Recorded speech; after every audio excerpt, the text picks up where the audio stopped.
여러분, 지금 캐나다 앞바다에서 한국 방산 역사상 최대 규모의 수주전이 벌어지고 있습니다. 잠수함 12척, 계약비만 20조 원, 30년 유지보수까지 합치면 총 60조 원 규모예요.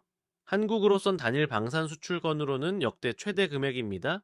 2025년 8월, 캐나다는 최종 후보 2개국을 발표했습니다. 한국과 독일, 프랑스, 스페인, 스웨덴이 모두 탈락하고 단 둘만 남았죠.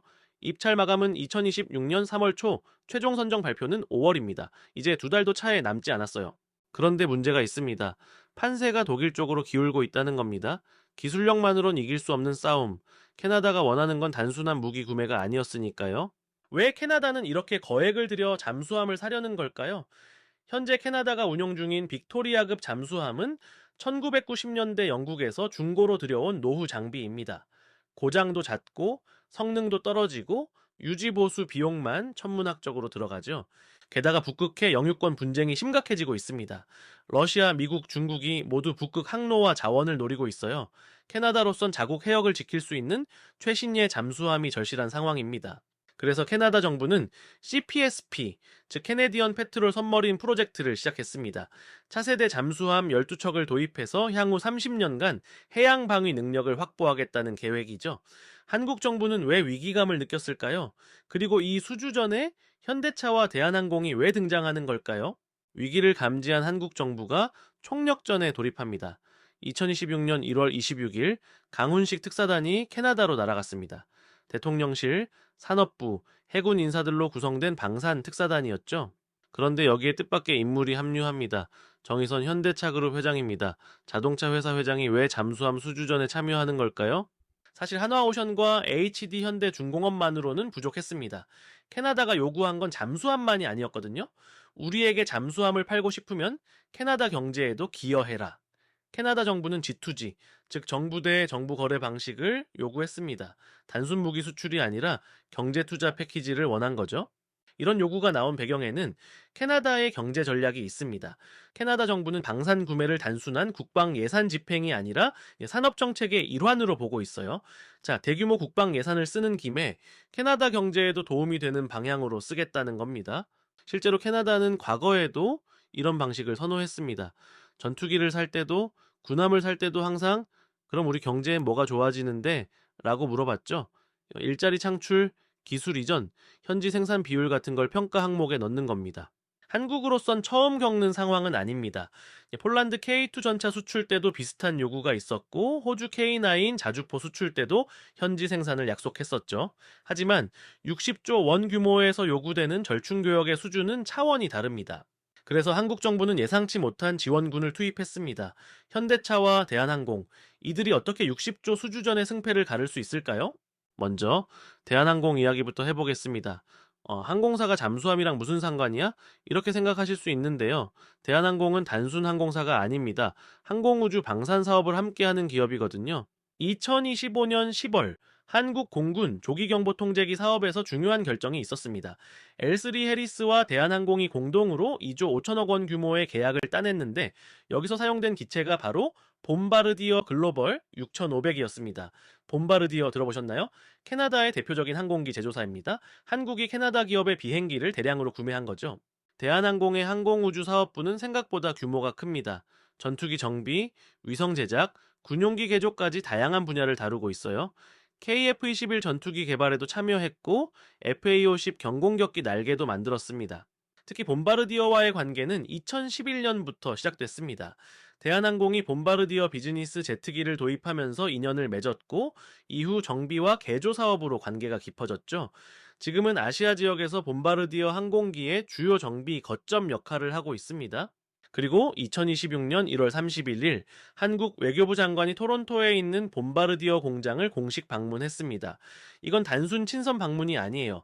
명확한 메시지를 전달하기 위함이었죠. 우리는 이미 캐나다 방산 산업에 기여하고 있습니다. 앞으로도 계속 협력할 겁니다. 외교부 장관이 직접 민간 기업 공장을 방문하는 건 흔한 일이 아닙니다. 이건 한국 정부가 얼마나 이 수주전에 공을 들이고 있는지 보여주는 상징적인 행동이에요. 대한항공의 역할은 명확합니다. 한국이 단순히 잠수함만 팔고 떠나는 게 아니라 캐나다 항공산업과 장기적으로 협력할 의지가 있다는 걸 보여주는 거예요. 자, 독일도 똑같은 걸 할 수 있을까요? 자, 독일 방산 기업과 봄바르디어의 협력 관계는 한국만큼 긴밀하지 않습니다. 하지만 이것만으론 부족했습니다. 캐나다가 정말로 원한 건 따로 있었거든요. 진짜 승부처는 현대차입니다. 캐나다 정부는 입찰 조건에 이런 내용을 명시했습니다. 절충교역을 통한 경제적 기여. 쉽게 말하면 잠수함 계약을 따내고 싶으면 캐나다에 투자를 해야 한다는 겁니다. 한국 정부가 준비한 최대 카드는 바로 현대차의 캐나다 공장 건설이었습니다.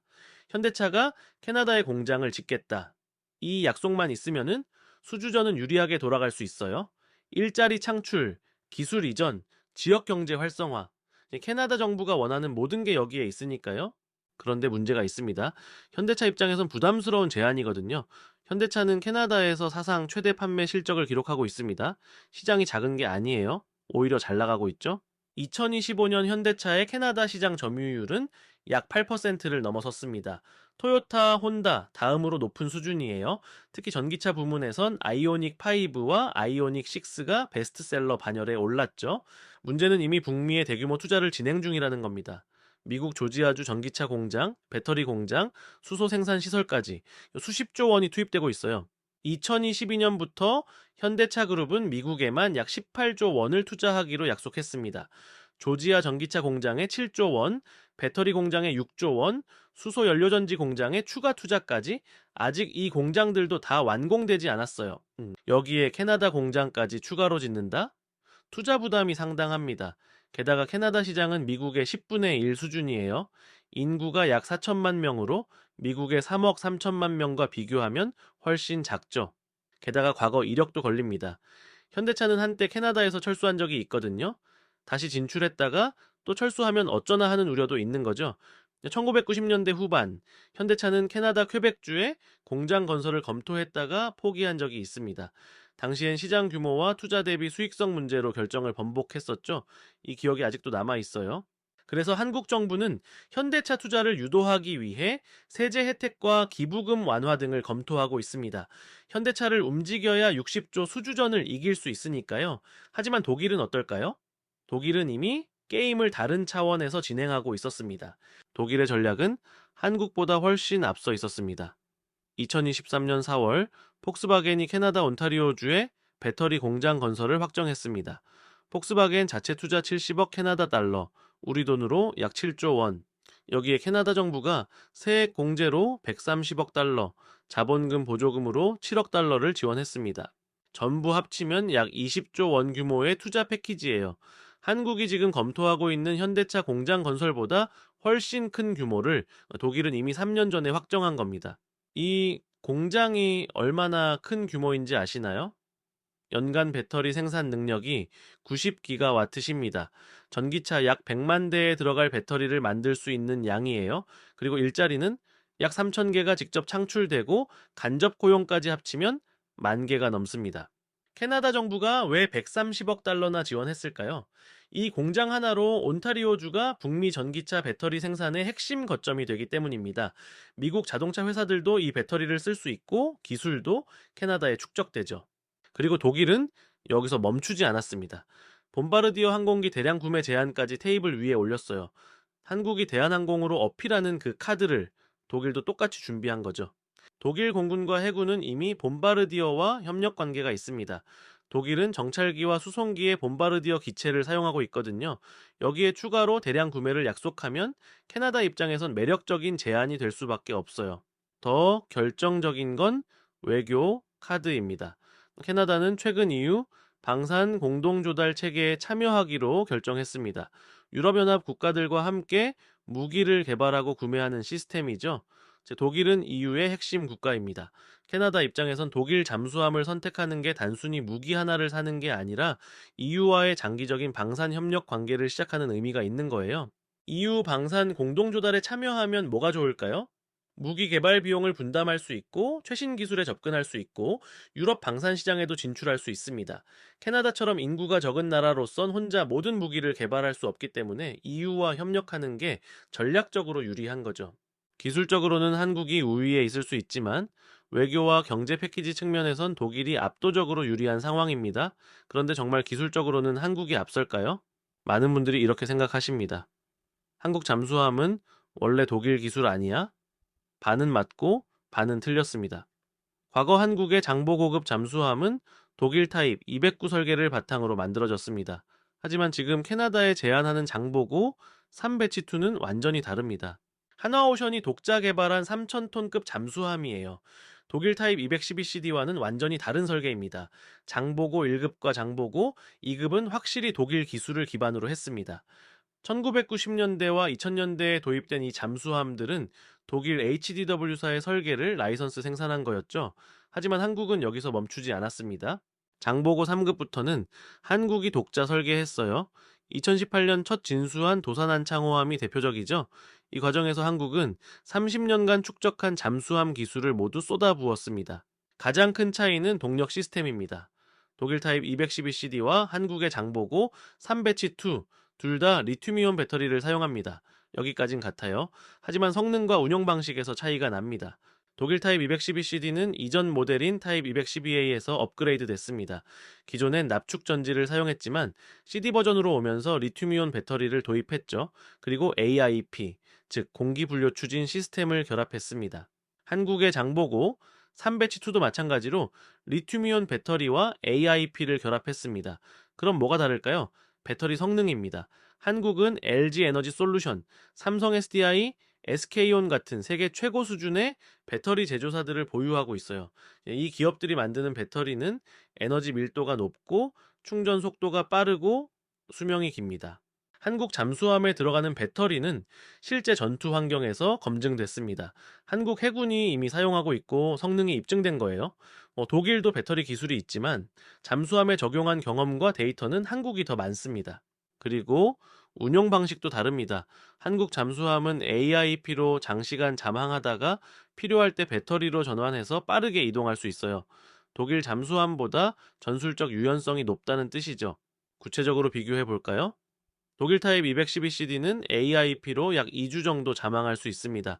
한국의 장보고 3배치2도 마찬가지예요. 하지만 한국 잠수함은 배터리 성능이 좋아서 고속 기동이 필요할 때 더 빠르게 움직일 수 있습니다.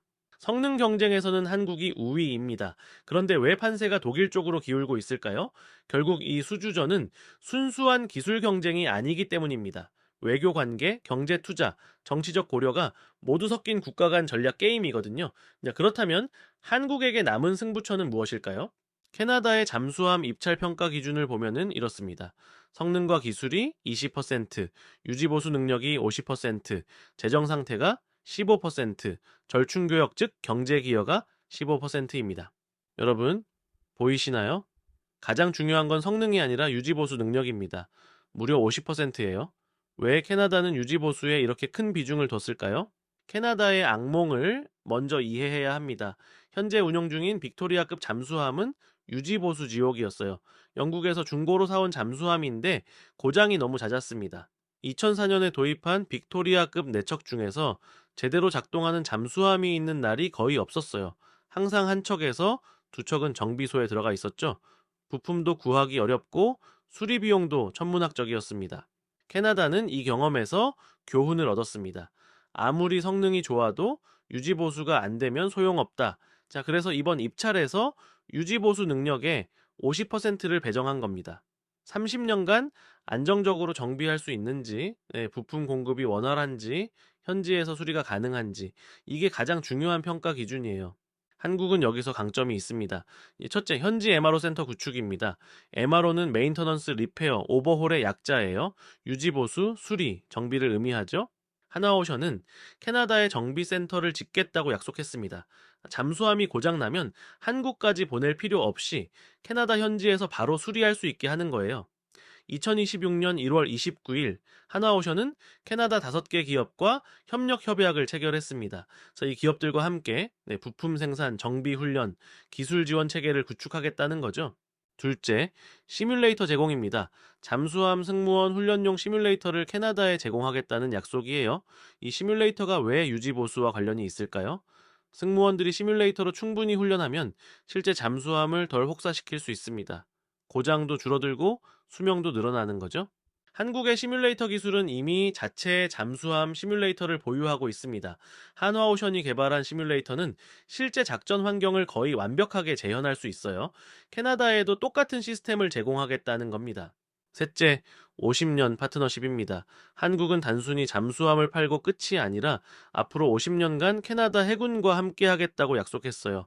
부품 공급, 정비 지원, 성능 업그레이드, 신기술 적용까지 모든 걸 책임지겠다는 겁니다. 계약서에 명시된 30년은 물론이고 그 이후까지도 지원하겠다는 거죠. 그리고 2026년 2월 한화오션은 결정적인 카드를 꺼내 들었습니다. KSS-3 잠수함을 태평양으로 직접 항해시켜 5월 캐나다 BC주에 도착시키겠다는 계획을 발표한 겁니다. 우리 잠수함이 얼마나 우수한지 그리고 얼마나 신뢰할 수 있는지 직접 보여드리겠습니다. 실물 시연, 이보다 강력한 마케팅이 있을까요? 캐나다 해군이 직접 타보고 성능을 확인하고 비교할 수 있게 하는 거예요. 한국 잠수함이 한반도에서 출발해 태평양을 건너 캐나다까지 항해하는 겁니다. 거리로 따지면은 약 8,000km예요. 이 과정 자체가 잠수함의 항속 능력과 신뢰성을 증명하는 거죠. 독일도 똑같이 할 수 있을까요? 독일 잠수함을 대서양 넘어 태평양까지 몰고 와서 실물 시연을 한다? 물리적으로는 가능하지만 한국보다 훨씬 더 많은 비용과 시간이 듭니다. 독일에서 캐나다까지는 대서양을 건너야 하고 그 다음 파나마 운하를 통과하거나 남미를 돌아가야 합니다. 거리로 따지면 15,000km가 넘어요. 한국보다 거의 2배 가까이 먼 거리죠. 유지보수 능력이 50%를 차지하는 평가에서 한국은 이렇게 총력전을 벌이고 있습니다. 하지만 여전히 변수는 남아 있습니다. 절충교역 15%를 채울 결정적 카드, 바로 현대차입니다. 2026년 3월 초 입찰 마감일이 다가오고 있습니다. 한국은 지금까지 할 수 있는 모든 걸 했습니다. 기술력은 입증했습니다. 대한항공을 통한 협력 관계도 보여줬습니다. 유지보수 체계도 구축했습니다. 실물 시연까지 준비했습니다. 하지만 독일의 20조 원 폭스바겐 투자를 뒤집을 만한 카드가 필요합니다. 그게 바로 현대차의 캐나다 공장 건설입니다. 현대차가 우리도 캐나다에 공장을 짓겠다고 발표하면 한국의 절충교역 점수는 급상승할 수 있어요. 일자리 창출, 기술 이전, 공급망 구축. 자, 캐나다 정부가 원하는 모든 게 여기 있으니까요. 네, 정부는 현대차를 설득하기 위해 세제 혜택, 금융 지원, 각종 규제 완화를 검토하고 있습니다. 60조 수주를 위해 정부가 할 수 있는 모든 지원을 하겠다는 거죠. 구체적으로 어떤 지원이 논의되고 있을까요? 첫째, 해외 투자에 대한 세액 공제 확대입니다. 현대차가 캐나다에 투자하는 금액의 일부를 한국에서 세금으로 돌려받을 수 있게 하는 거예요. 둘째, 수출입은행과 산업은행을 통한 저금리 대출입니다. 자, 공장 건설 비용의 상당 부분을 정부가 보증하는 낮은 이자로 빌려주는 거죠. 자, 셋째, 기부금 송금 산입 한도 완화입니다. 현대차가 캐나다에 투자하는 걸 일종의 국익 기여로 인정해서 세제 혜택을 주는 방안이에요. 현대차는 고민 중입니다. 북미 투자 부담, 과거 철수 이력, 시장 불확실성, 쉽지 않은 결정입니다. 현대차 내부에서도 의견이 갈립니다. 찬성하는 쪽은 캐나다 시장이 성장하고 있고 북미 생산 거점을 다각화할 필요가 있다고 주장해요. 자, 미국에만 의존하는 건 리스크가 크다는 거죠. 반대하는 쪽은 이미 미국 투자도 부담인데 캐나다까지 진출하면은 투자 효율성이 떨어진다고 우려합니다. 시장 규모 대비 너무 큰 투자가 될 수 있다는 거예요. 정의선 회장의 결정이 중요한 시점입니다. 기업 경영자로서의 판단과 국가 이익 기여 사이에서 균형을 찾아야 하는 상황이죠. 하지만 만약 현대차가 움직인다면 이 수주전의 판도는 완전히 바뀔 수 있습니다. 5월 캐나다 정부가 최종 선정 결과를 발표합니다. 한국이 60조 수주를 따낸다면 이건 단순히 잠수함 12척을 수출하는 것 이상의 의미가 있습니다. 한국 방산이 기술력만으로는 이길 수 없는 싸움에서 외교와 경제 패키지까지 결합해 승리했다는 증거가 되는 거예요. 이 성공은 다른 방산 수출에도 영향을 줄 겁니다.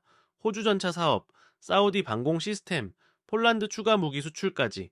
한국은 무기만 파는 게 아니라 경제 패키지까지 제공한다는 인식이 생기는 거죠. 반대로 독일이 선정된다면 아무리 기술이 좋아도 경제 투자와 외교 관계 없이는 대형 방산 수출이 어렵다는 교훈을 남기게 됩니다. 한국 방산 업계는 이미 다음 단계를 준비하고 있습니다. 만약 캐나다에서 성공하면 다음은 어디? 라는 질문이죠. 호주, 뉴질랜드, 싱가포르 같은 국가들도 잠수함 도입을 검토하고 있거든요. 지금 이 순간에도 한국과 독일의 치열한 경쟁은 계속되고 있습니다. 60조 잠수함 전쟁, 승자는 누가 될까요? 여러분은 어떻게 생각하시나요? 한국이 이 수주전을 이길 수 있을까요? 현대차는 캐나다 공장 건설을 결정할까요? 댓글로 여러분의 생각을 들려주세요. 이 영상이 도움이 되셨다면 구독과 좋아요 부탁드립니다. 알림 설정까지 해두시면 새로운 경제 이슈를 가장 빠르게 받아보실 수 있습니다. 다음 영상에서 또 만나요.